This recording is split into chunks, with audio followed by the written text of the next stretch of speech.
New York City, 1975. A man sits in a cramped apartment, the walls closing in around him. His wife is pregnant. His bank account reads $76. The heating has been shut off for 3 days. In his hand, a script. 60 pages of dreams typed on a borrowed typewriter. Outside his window, the city that promised everything has given him nothing but rejection. 37 auditions. 37 no's. He's been told he talks funny, looks weird, that he'll never make it. But tonight, something is different. Tonight, he's made a decision that will either destroy him or save him. He's been offered $25,000 for that script in his hand. Enough to solve every problem.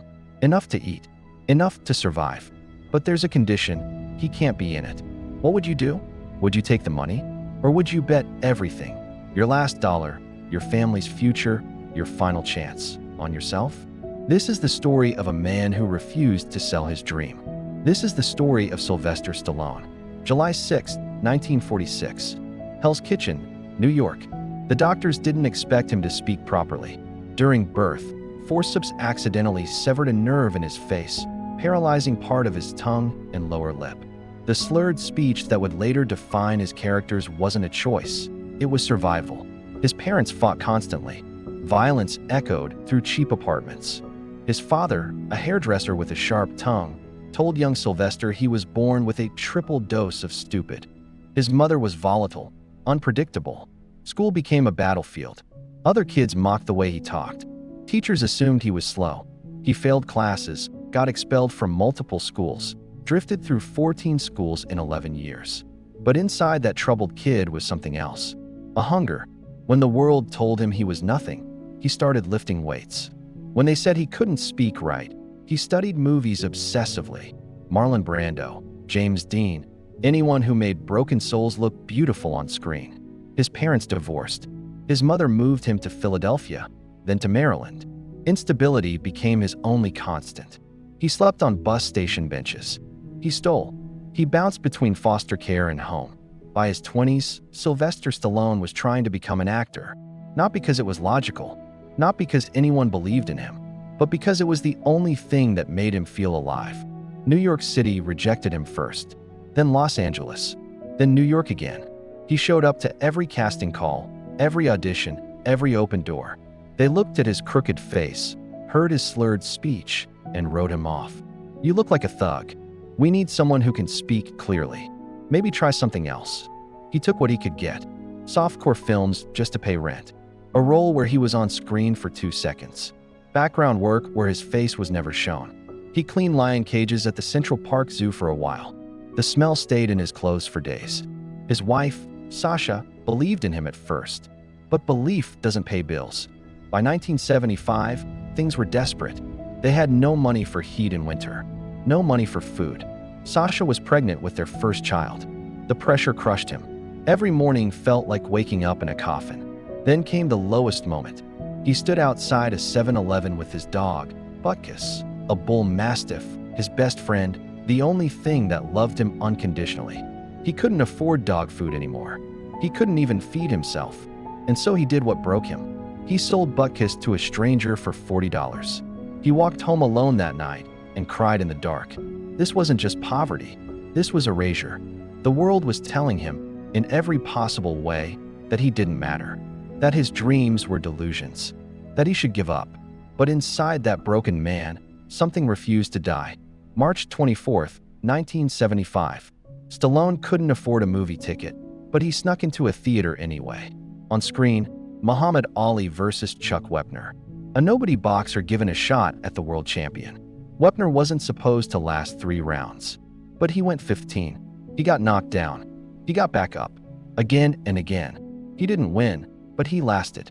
He proved he belonged in the ring. Stallone watched, tears streaming down his face. That night, he went home and wrote for 20 hours straight. The words poured out like a dam breaking. He wrote about a small-time boxer named Rocky Balboa, a guy from the streets who gets one shot, one impossible shot, to fight the heavyweight champion. Not to win, just to prove he's not a bum. The script was raw, emotional, real. It was his life on paper. Every rejection, every failure, every moment he'd been told to quit. It was all there in Rocky's corner of Philadelphia. He sent it to producers. To his shock, they loved it. United Artists wanted it. They offered $25,000, then $75,000. The numbers kept rising: $100,000, $250,000, even $330,000. For a man with $76, this was salvation. But they had one demand: a real star had to play Rocky. Ryan O'Neal, Burt Reynolds, James Caan, anyone but Sylvester Stallone. His agents begged him to take it. His wife begged him. Everyone said he was insane. But Stallone knew something they didn't. Rocky wasn't just a script. It was his soul. If someone else played that role, he'd be selling the only thing he had left: his belief that he was worth something. He said no. They thought he'd crack. They waited. The offers dropped. Tension rose. His wife's pregnancy progressed. Bills piled up. But he didn't break.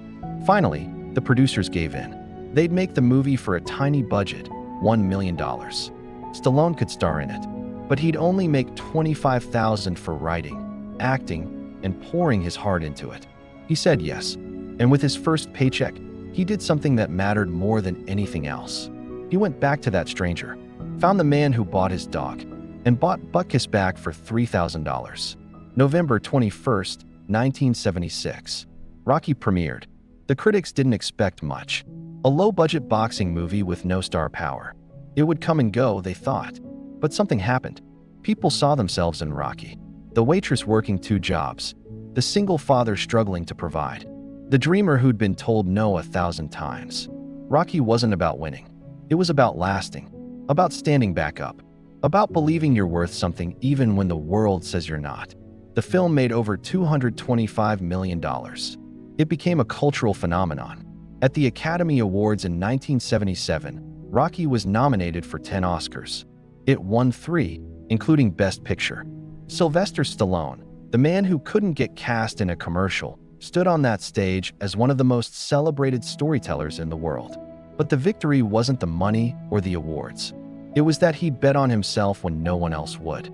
He'd refused to compromise his dream, even when compromising made perfect sense. He'd proven that the world doesn't get to decide your worth, you do. Sylvester Stallone's life teaches us something the world tries to make us forget: that your circumstances don't define your destiny, that the voice that says you're not good enough, that you'll never make it, that you should give up, that voice is lying. Stallone could have taken the money. He could have let someone else become Rocky. He could have chosen survival over belief. But he understood something deeper. If you don't believe in yourself, no one else will. If you don't fight for your dream, no one else can fight it for you. Life will try to break you. It will take your money, your confidence, your dog, your hope. It will slur your speech and twist your face and tell you that you're broken. But you're not broken. You're being forged. Every no is sharpening you. Every failure is teaching you. Every moment of doubt is preparing you for the moment when your chance finally comes. And when that moment arrives, and it will arrive, you have to be ready to bet everything on yourself.